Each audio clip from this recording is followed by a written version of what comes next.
Ready?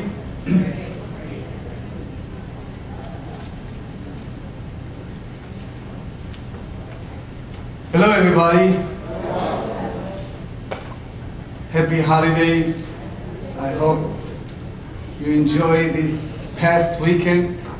A lot of fun, a lot of food, right?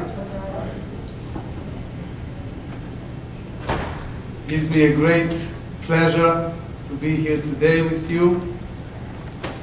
And the subject we're going to discuss today, as you see in your handout. Everyone received the handout and the suggested list of reading. The subject of today is the free will and spirituality. This is a subject that we're going to discuss at length, not only in the sense of theology and different approach for four main religions, Buddhism, Christianity, Sufism, and Judaism. We are also going to visit some different approach in a sense of day-by-day life stories. The serious question of free will. Do we really have the ability to choose our future or our past? Does a person, the soul, the baby, have a chance to choose who is going to be his or her parents? As you know, all of us were born to a certain family. Some born to a family, and it's really loving family. Others were unhappy with one or both of the parents. So the question, the serious question that for those religions deal with is, when a person, can a soul chooses who is going to be my parents? Furthermore, those people who adopted as a little baby, again, even those who hold that they have the ability to choose, so again, it's hard to believe that they have the ability to choose the newly parents. The same serious question applies to the end of life. The course of life is relatively simple, but the end of the life, does a person really have the ability to choose if he's not in a state of emotional disturbance that he take away his life or her life? The person really have the ability to choose when and where and how he or she is going to end their life. Before we going to visit those ideas in different faith groups, I would like to share with you, you can put it in the slide. I would like to share with you some reflections in a sense of what exactly we're going to do today in our journey for about an hour and a half. What we're going to do is we're going to hear 4 different segments of a story. The story you're going to hear, it's not just another story. It's based on a true story. It's based on a true story. It's before editing. It's a story that the fellow who speak to you wrote not long ago. And as I said, it's before editing, so anybody who have any comments, I wrote in my handout that you're more than welcome to write something. At the beginning, when I wrote it, I thought I'll hand out those papers. Then I figured out it will be better for all of us to hear it rather to read it. So I tagged for you a four 4 segments for my writings. You're going to hear each segment is about 9 minutes, and then we're going to talk about the subject of free will. And since it's based on a true story, the character and all the involvement is a real true story, pay attention. It's not me who reads it, but the fellow who reads it, he is retired news broadcasting, and he was a little in a rush on Friday before the holidays. So just lay back and hear the first section. A little bit of background. It is a story that goes back about 25 years ago in Israel. It's a story of a fellow that was raised in a very Jewish Orthodox family, and at the time of the first, which called nowadays Lebanon War, at the 80s, he was in debate, should I go to serve or should I stay and study in the yeshiva, in the religious institution. You should focus more than the narrative on the whole subject of the free will, because what I'm going to follow is the question, what the 4 religion or 4 faith group, Buddhism, Sufism, Judaism, and Christianity, interpreted that story. Are you ready? Okay.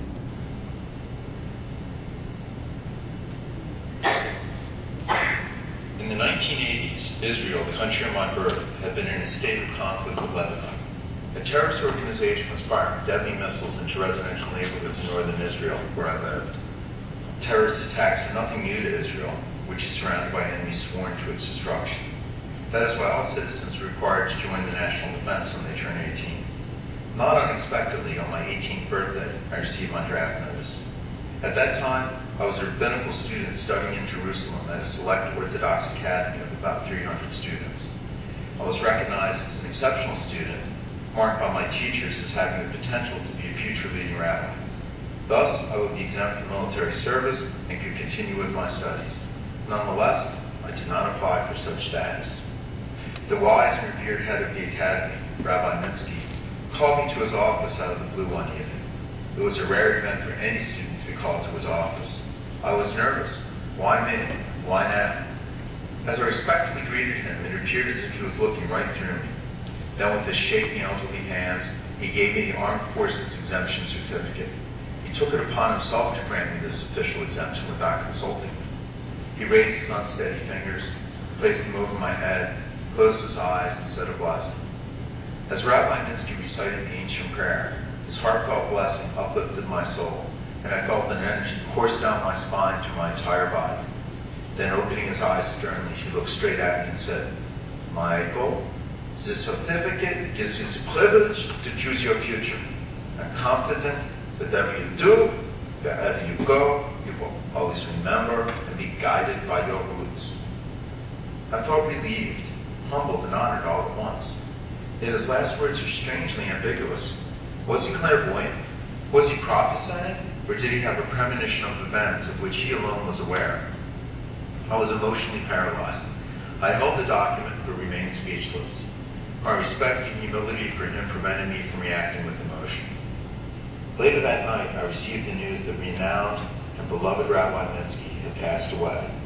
It had been only hours after he bestowed a blessing upon me and handed me the certificate that I was still holding so tightly in my hands. I was devastated. I realized that I was the last person in this world to speak with and receive a blessing from this great leader and scholar, and I was holding in my hand his last inscription. What was the connection behind his last words to me? In fact, his last words to anyone, in a strange coincidence. I returned to my home in Haifa and told my parents of the certificate Rabbi Minsky had given me right before his sudden death. Oh, thank God, my mom said, visibly relieved. We were so worried. Not that you wouldn't get the exemption. Everyone expected it. But you wouldn't ask for it in the first place. Before I could explain I had not requested it, my father interjected, See, popular sweetheart, using his nickname for it, you're very for nothing. He then turned his loving, wise eyes to me and said, I pray for you every day, son. I could see that he too was greatly relieved. He put his hand on my shoulder and looked deeply into my eyes for a moment before continuing. There's a reason you were given the exemption, he said. Your place in this world has already been determined. You will be a rabbi, as the sons of our family have been for hundreds of years. Now you can fulfill both your duty and our dreams for your future. Speechless, I lowered my gaze as I had many times before, not knowing how to tell my parents I had different plans for my future. Then my sister Golden, always of strong opinion and eager to share it, broke the silence. Torah study is critical for survival and will protect the land. Therefore, Torah study supersedes army service. I am relieved you are not enlisted.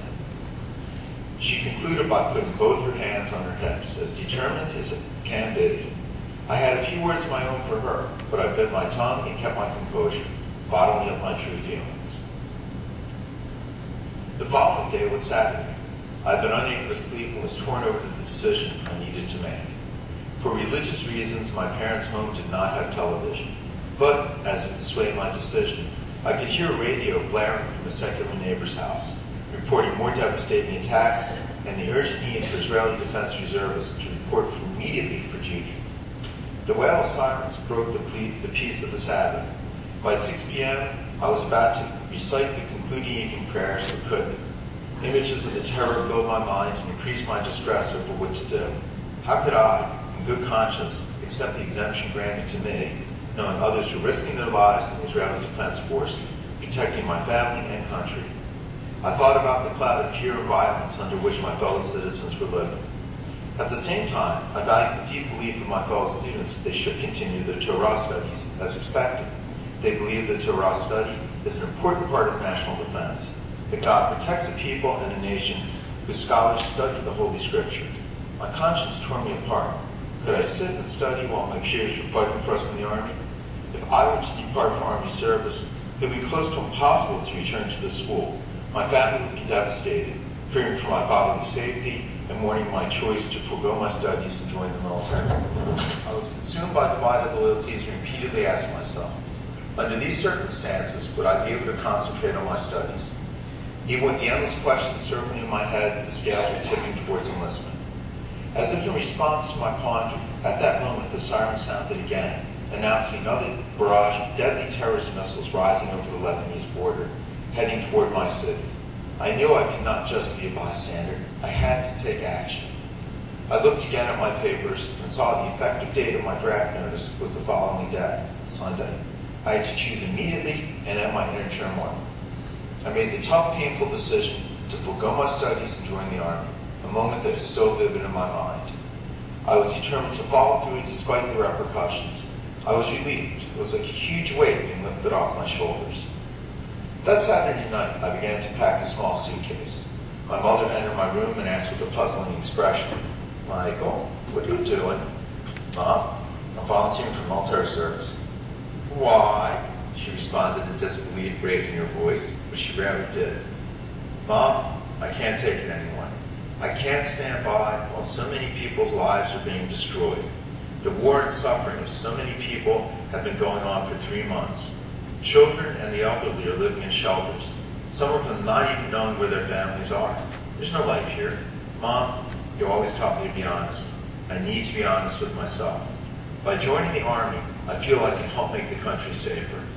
I'm not giving up my studies, just postponing. I will return to school, I promise. Are you out of your mind? Did you consider the consequences of this rushed, spontaneous, and foolish decision? This isn't like running away from school in the 5th grade. I will not be able to bail you out on this one. No one in the family will talk to you ever again if you do that. You will not be religious anymore. All the years invested in your studies gone like that.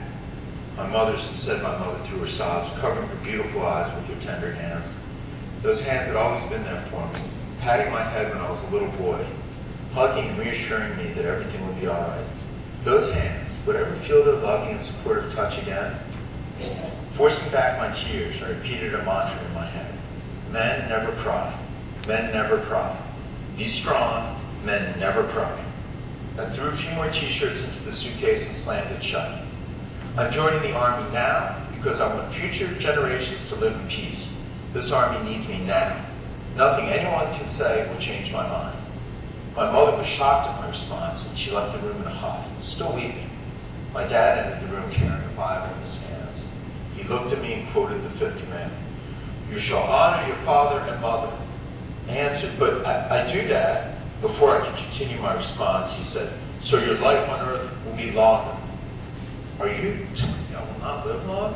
I admire Prime Minister Begg, and I'm going to join the army, and my dad, continuing reading from the Bible, said, I am your God, you shall have no other God over me. I'm not worshiping idols, Dad. The Israeli Defense Force is made up of people, mortals, just like us. You shall not murder, my father continued. What murder? I just want to defend my country.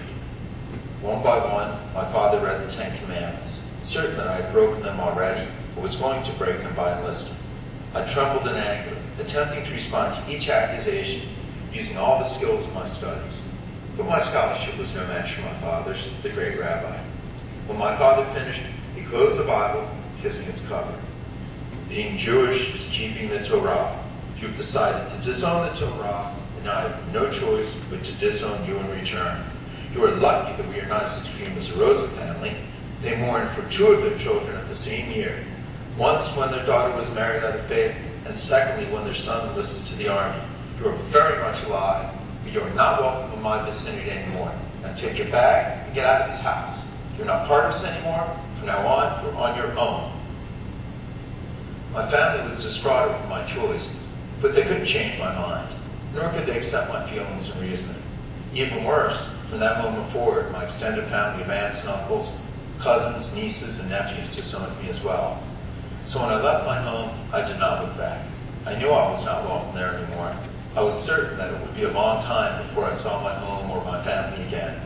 The tears I had been holding back ran down my cheeks now that there was no audience, unleashing the pain of my broken heart.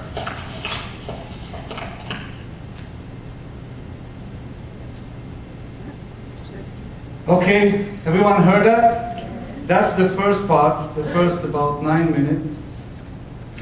Now, before we continue on, I'd like to ask you a question. From the 4 different approaches, from Buddhism, Christianity, Sufism, and Judaism, what happened to free will? You have the handout.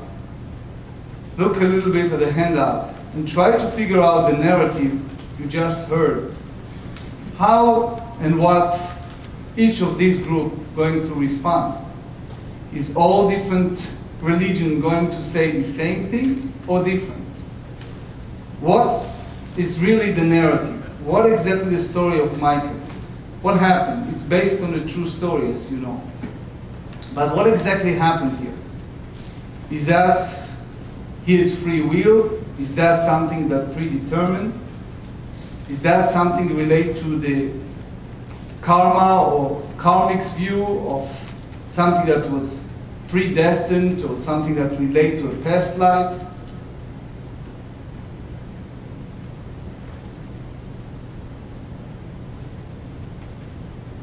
Sounds like he went against everything that he been raised to do.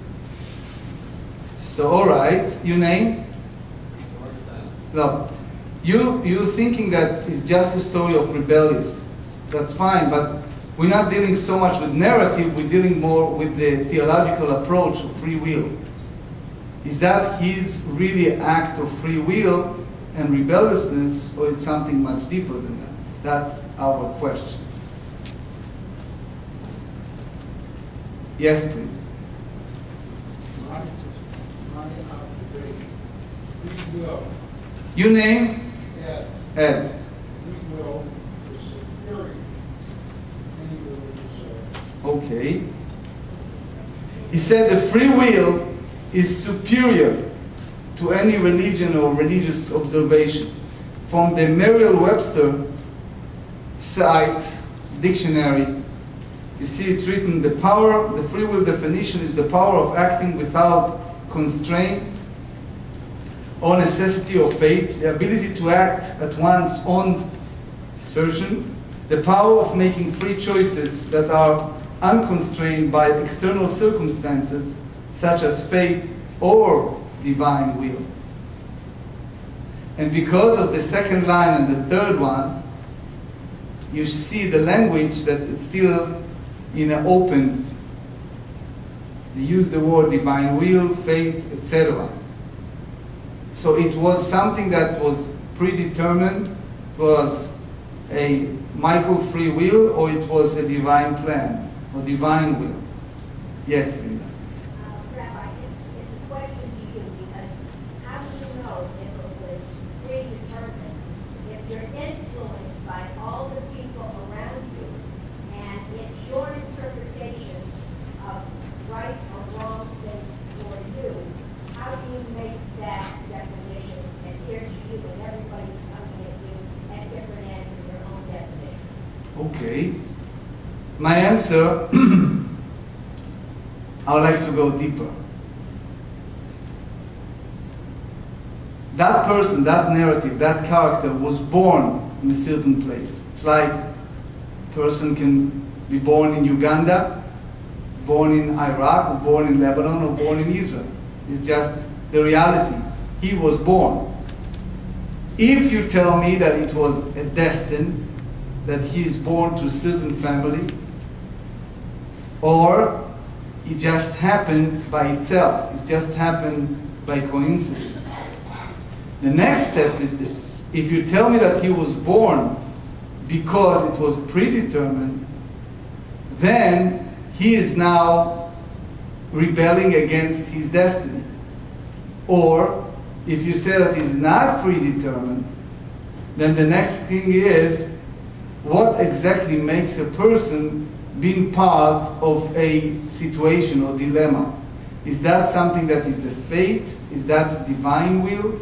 Or it's something that has just happened by itself somehow? For example, if you take Buddhism, Buddhism holds that the karma of past life very much connected to the current situation.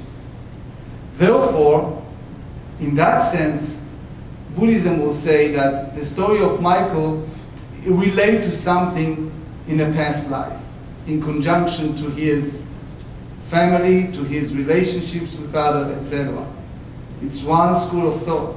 Christianity, however, opposes that strongly. Within Christianity, you find a strong debate over that.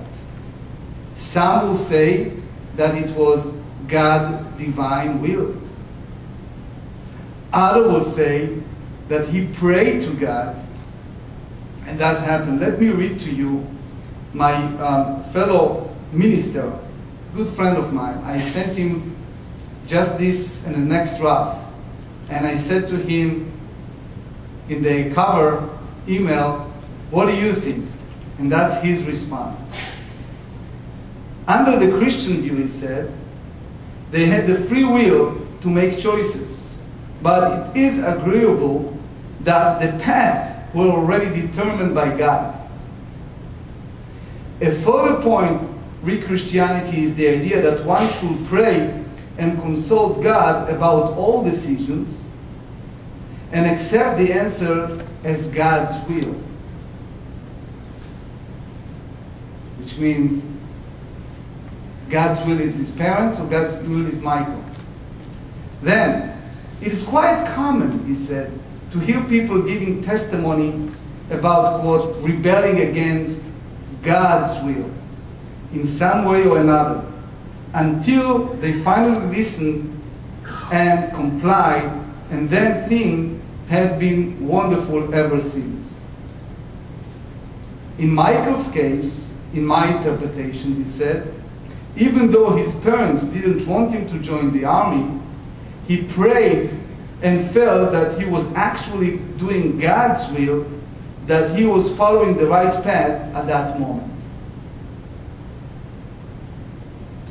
Yes?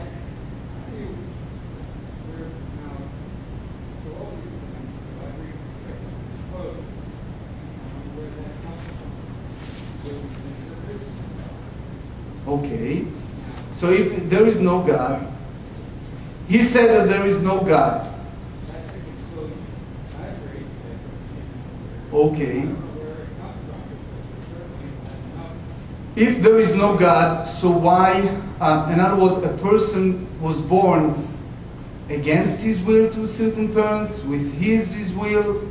How a person born? Can he or she chooses their parents, or is just happened by coincidence? In other words, if you put God aside, if there's no God, how things determine for a person? What happened to a person? How a person born to a certain situation, if it was not a predetermination or will? Yes, yes, Ed. Yes.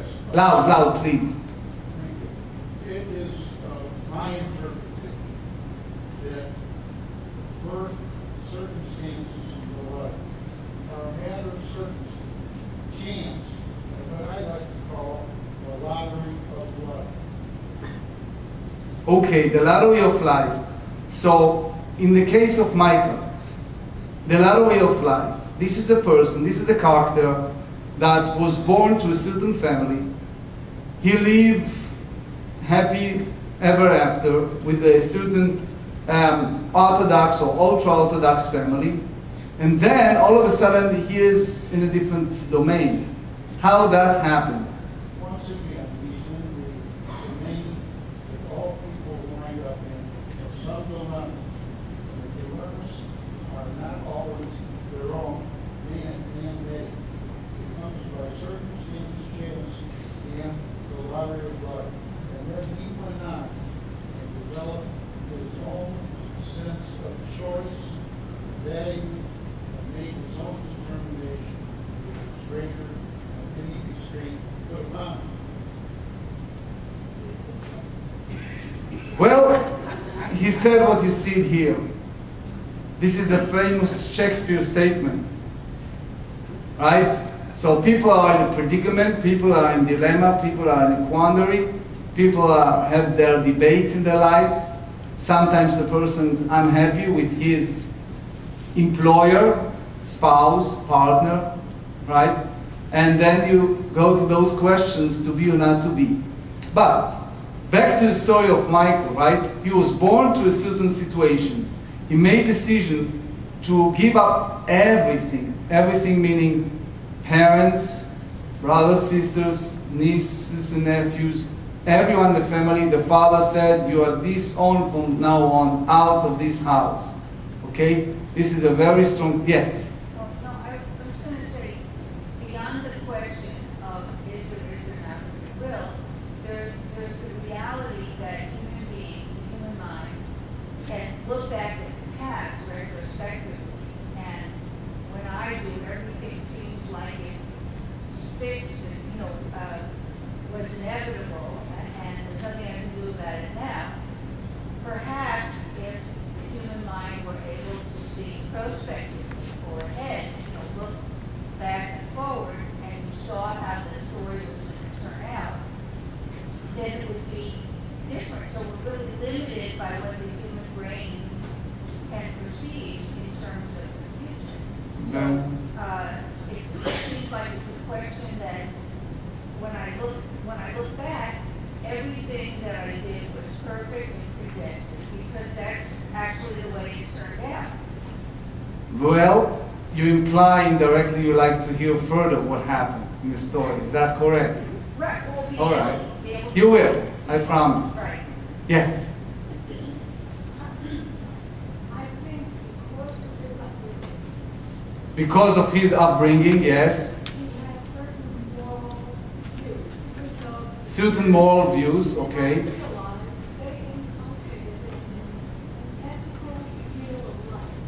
Okay.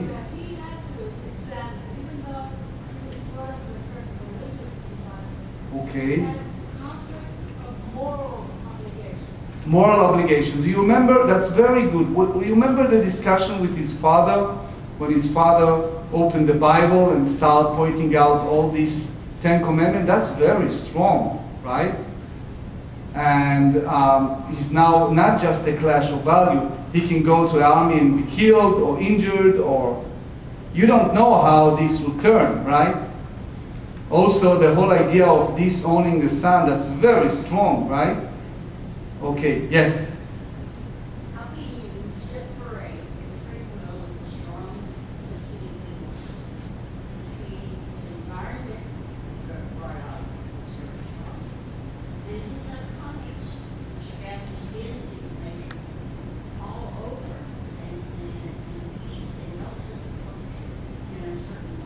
But the subconscious, it's a very point, you're asking a question about his subconscious and the conflict within his subconscious. That's exactly our topic today. Because there is a clash of value here. We're not talking just about the character of Michael, we're talking a clash of value when it's come to free will. Because when it's come to a clash of value, there is something that you can be a very devoted Christian in your life, and suddenly something happened and everything changed differently, right? So it's a clash of value. This is not just an expression. Someone can be a very religious Muslim and suddenly decided to go in a very different direction, and it happened in every society.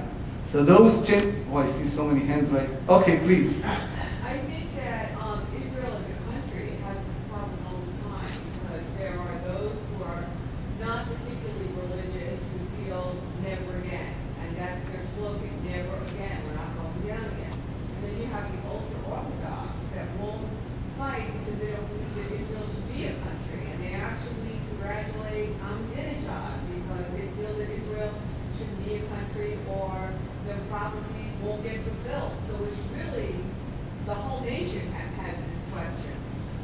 Very good. Yes. What about the free will of the Father? Oh, that was I waiting for. Before I'm running the whole story. What about the free will of the Father? Mm-hmm.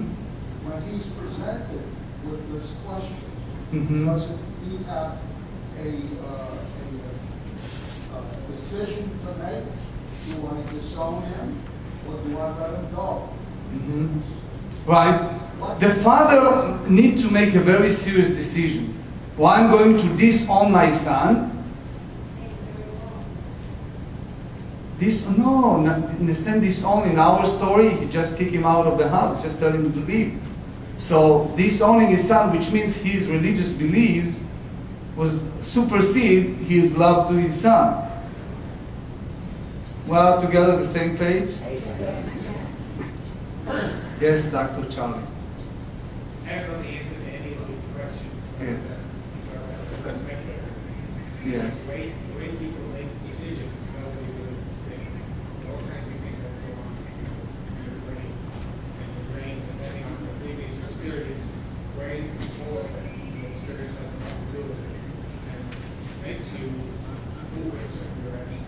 You don't know what the result of that will be. The way you say, this is going to happen, I don't do this, this is going to happen. Somewhere Shakespeare saying you have to make a decision. Okay. So,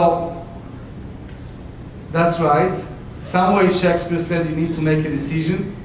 But we try to get a really clear, fair presentation of You're Not Here last week. We basically try all this lecture, try to make a proper presentation for all different four religion or four different group of beliefs to see how they approach to a life question. So today is the question of free will. Yes, yes. You name. Mariella, yes. I think that each person comes to earth with a purpose. Each person is different. So I believe each comes to earth means that each one has a function in society. So some people, I see the difference myself and my older sister, she's very mommy. Mm-hmm. Some people are a little more towards family. So, and this has a purpose because they have to give an emotional base to the rest. Mm-hmm. But some people, they come to Europe a little more to help society somehow. Mm-hmm. So, and that's the free will because he's following his heart and his vision here. And the father, the free will of the father, he said, is very interesting because you see the difference. He has the free will.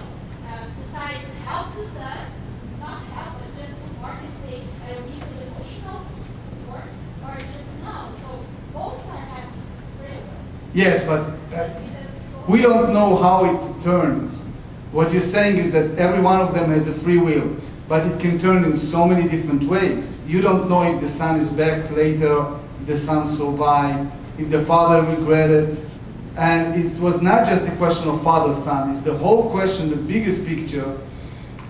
When a person has the fate or predetermination of life, and when a person said that it's something divine that was pre-planned. An example of that. If we talk about Christianity and Judaism, both religions hold that there's a certain section of life is in a predetermination. Everyone notice that? Know that? Okay? Let's talk about it. An example. Both Christianity and Judaism, and part of Sufism too, quote from the book of Deuteronomy. Book of Deuteronomy is a very famous statement. I gave before you today the life and the death, the good and the bad, and you shall choose life, so you shall survive and your offspring. That's a famous quote in the book of Deuteronomy. Book of Genesis, again, Christianity, Judaism, and the Quran hold that it's divine. In the book of Genesis, you see a story like God appeared to Abraham and make a covenant. And he said that your great-grandchildren will be enslaved in the land, in a foreign land, for 400 years. Part of story of Passover, right? So if God told Abraham that that's going to happen, where is the free will? Or you read in Genesis the famous Christian quotation and Jewish quotation too, over Joseph and his brothers. Joseph and his brothers, he interpreted dreams and he told them what's going to happen. He prognosticated, he foresees, he prophesies that they're going to be in the certain land and they're going to bow down to him and certain things going to happen. So when and where is the point that you say that it's a free will or it's a set up plan? So you see that this, all different religions struggle with this question. It's not just a simple question because there are foundation of saying at least the Sufism, Christianity and Judaism hold that there is God entity. Buddhism, it's a very interesting dynamics. There is no God involved, but still they have this approach of karma and different life and some type of reincarnation of consequences of certain behavior of previous life that affected person current life. So you see, my friends, that there is this very serious dynamic when things happen. For example, Buddhism holds that this story of Michael has to do with something that happened in the past life. And that's the consequences. How and what, we don't know, but just one approach. Yes? I think all the religions, Jewish, Christianity, hold that you have the power, if you're bad, to be good. Otherwise, what's the purpose of praying? What's the purpose of doing? If you can never reform, then... Excellent. So I ask you a question. You know I'm Jewish, I like to ask questions. My question to you is this. Since you said that all the religion hold in the power of the prayer, Michael's father prayed and Michael's prayed. But their prayer don't match. Because one pray to do one thing and to have certain thing, and the other one pray for something else. And things turn that it's a clash of those idea of prayer and believing.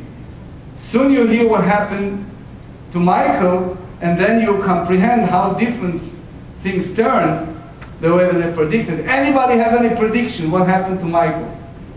Michael did well. Did well? Okay. Everybody think that way? Give idea. What happened to him? What? He is suffering because of his choice. Okay? Yes?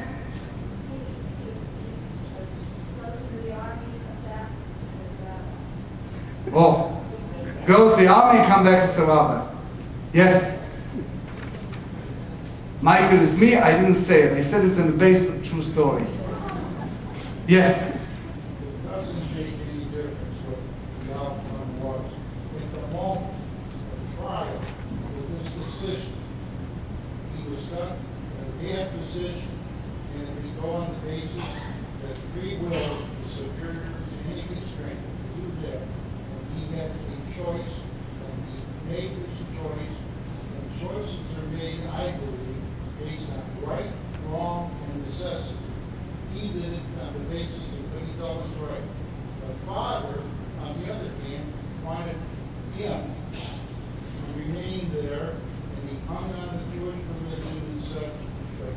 his thinking by necessity. Okay, so you said that he was holding his necessity and his father wants to hold the faith. It happens in every group, the Jewish faith, and that's just for the story today. Yes? We need to hear the second section, please. Before that. Last comment before. Yeah. And believe that the importance of purity of language.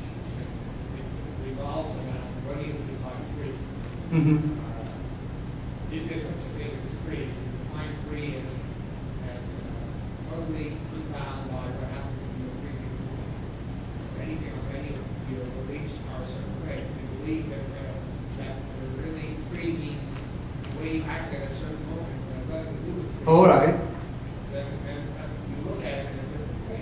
Okay, so you mean to say, for example, Michael's statement, men never cry, men never cry. Did you ever heard that? Right? It's a statement, right? It's just part of the narrative. But, okay, so let's, before we have the break, here the second section is like another 8 minutes. You see what happened to him, and now you're really dealing with the free will big time. Just a second. Let's hear the second part.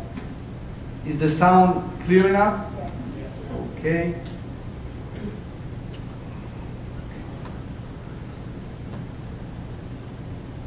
I walked to the bus station. The trip to the recruiting office seemed surreal. I closed my eyes, terrified of the unknown, but proud of my decision. On the bus were many others on their way to the recruiting office, but most were accompanied by family members or friends. Conversations were easy, people were laughing, and happiness surrounded everybody but me. I felt so alone. Looking at my reflection in the window of the bus, I realized how different I appeared. I was wearing a freshly ironed white button-down shirt, black pressed pants, and shiny black shoes. My red curly hair was capped with the yarmulke, the traditional head cover that religious Jewish men wear, and a small beard covered my cheeks. Oh man, I was so glad I stormed out of the house without my black coat. The other young men and women around me were in jeans, t-shirts, and sneakers. I made an immediate note to myself to buy some up-to-date stylish clothes with my first Army paycheck. The seat next to me was the only empty seat on the bus. Suddenly, a cheerful girl appeared over my shoulder and asked if the empty seat was taken. I simply mumbled, no. I was terrified of girls. For all my life, the only girls I'd spoken to were my mother and my sisters. Girls were to be introduced to me only when I was ready to get married. Touching a girl was like a death sentence. She looked at me and said, well, can I sit here? Hello? Do you hear me? I was petrified and in a state of shock. I'd never spoken to a girl before. Now, to sit next to one? Yes, I responded shyly. Thank God, she smiled with a charming, captivating laugh. There are no more seats, and if you hadn't let me take the seat, I would have had to stand the whole way. I pushed myself closer to the window, afraid that our legs or arms would touch somehow. We still had a long way to go, and I didn't know how to handle this new situation. She looked at me and said, are you going to Tel Aviv? I didn't respond. You're afraid of me, aren't you? Don't worry, I'm not a cannibal. I'll not eat you. She laughed again. Strange sensations went through my body and mind. Her smell, her sense of humor, her beauty. She interrupted my thoughts again. Okay, I'm Didi, she said, extending her hand to me. I kept my hand in my pocket and I said, I'm Michael. Wow, you really are scared of me, aren't you? Oh well, I'm tired. Good night, or good morning, or good whatever it is. She closed her eyes and fell asleep. I was excited, yet fearful. I had almost touched a girl who wasn't my sister for the first time in my entire life. The bus jolted, and before I knew it, Didi's curls were on my shoulder, almost touching my face. I was overwhelmed. Now I could take her smell in and hear her quiet breathing. I began to sweat. I was apprehensive, but the happiest guy on the face of the earth, if there were such a thing. I longed to touch her hair and face, yet I didn't move at all. Now, strangely, I was afraid that if she awakened, she would move from my shoulder. I was scared. Wow, this was too much for me. Ashamed, yet joyful, I closed my eyes, faking my sleep. Even when she woke up, my eyes were still closed. I didn't know how to interact. Suddenly, I felt a soft hand caressing my hair. Michael, I heard an angelic whisper. Michael, wake up, the whisper continued. I didn't want to wake up from this fantastic dream. Now a hand shook my shoulder and I heard Didi whisper in my ears, Michael, we're in Tel Aviv, wake up. We were not touching anymore. I stretched my legs and hands, careful not to touch her. But I took a closer look at her, trying to remember her face. She had a dark complexion, hazel eyes, and jet black hair. Long curls fell over her tiny face. Didi looked at me seriously and said, you know, you worry me. You look really lonely. How could she tell? I hadn't spoken a word to her. She pulled pen and paper from her purse and scribbled her name and phone number and said, if you ever need anyone to talk to, call me. Bye for now.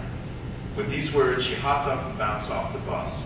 I held the paper with sweaty hands, debating whether to keep it or throw it away.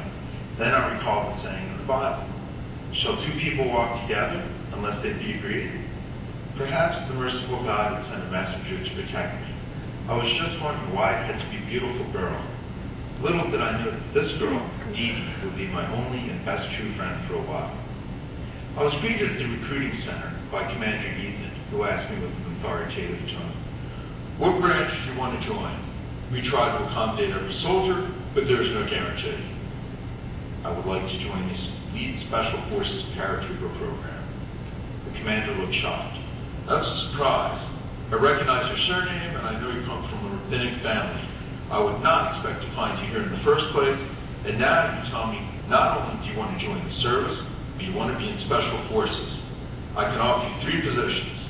2 are in the Air Force, and the 3rd is across enemy lines in the Special Forces Commando Unit. Commander, Special Forces is my first and only selection. I stood there confident and firm with the choice I had made. The recruiting officer and my family might have thought that I was rebelling, but I knew my choice was motivated by a deep feeling of conscience. It was as though there was an inner voice telling me, God helps those who help others. From my early childhood until that day, I had always been treated as a child of privilege because I was the son of a leading rabbinic family. Now I wanted to make something of myself. I wanted to contribute to secular society. All my life, people had catered to me, whether I deserved it or not. I wanted people to recognize me as the Michael I was, and not as the son or the grandson of. I was about to find out the hard way that it was difficult to be alone and start life with a clean slate, but I knew that for once in my life, I had taken charge of my destiny. Then again, I found myself a fish out of water, the only recruit in my unit with a deeply religious, ultra-Orthodox background. My beard, my yarmulke, and deportment singled me out. Hey guys, look at the poison cockroach, boomed the large, muscular recruit, causing the others, my fellow new soldiers, to break out in laughter. No one came to my defense. The words stung. I've been sheltered by my life of privilege. Now I was in a harsh society of secular reality. Cockroach was a standard insult hurled at ultra-religious people. I never sought a pat on the back when I decided to forego my military exemption, but neither did I expect to be ridiculed for my background and appearance.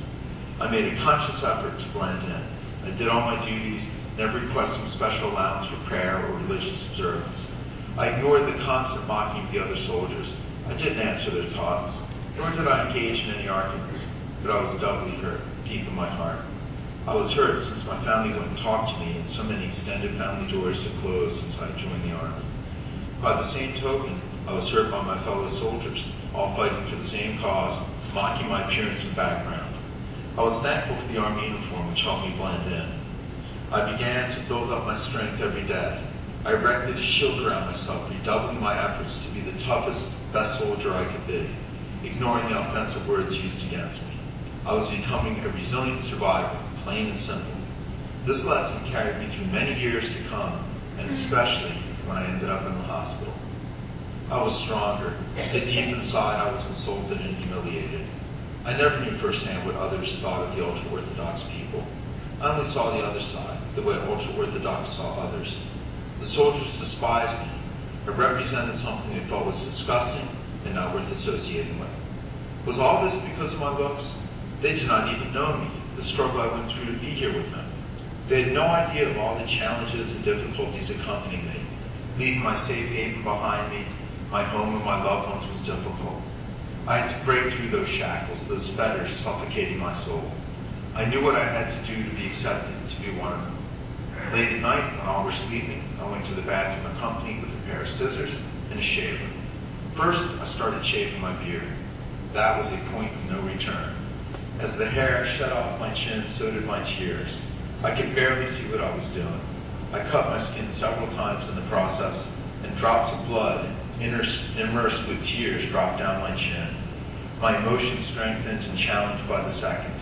I felt scared, ashamed, and angry all at the same time. My fearful, fragile hands became more certain of their movements as I continued my actions. My feeling of anger overcame the other emotions, and I had an adrenaline rush, which made me more confident that I was doing the right thing. I looked at myself in the mirror. I could not recognize myself. A clean-shaven face of a young adult with bluish red eyes stared back at me. Was this really me? How will the other soldiers treat me now? I looked at my untouched sideburns. These can still identify me as ultra-Orthodox, I thought. Without delay, I got rid of those payas as well. Looking at myself once more, I was again wondering who was this stranger staring back at me. I broke down crying. Every other past feeling was replaced by a feeling of mourning. Mourning the loss of my family, my childhood, and my innocence. I knew that from now on, I would never be a true part of my family. I abandoned the tradition.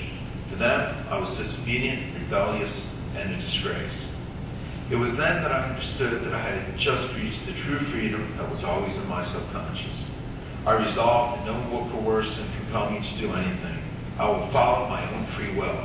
I was truly in control of my life from now on, so I believed. I knew I would not have boundaries anymore.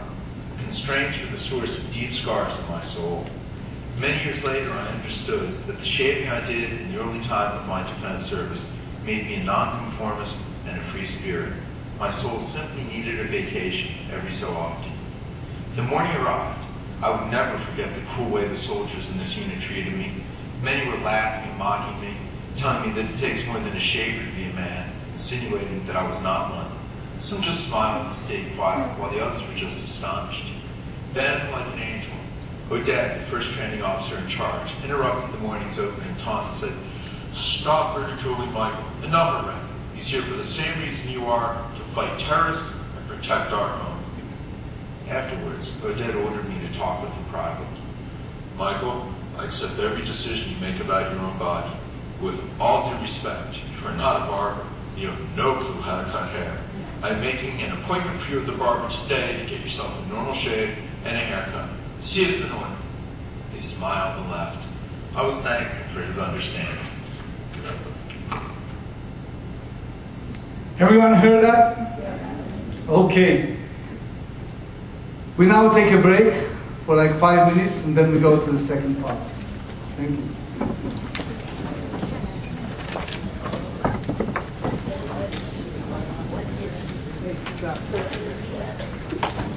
Here, you've got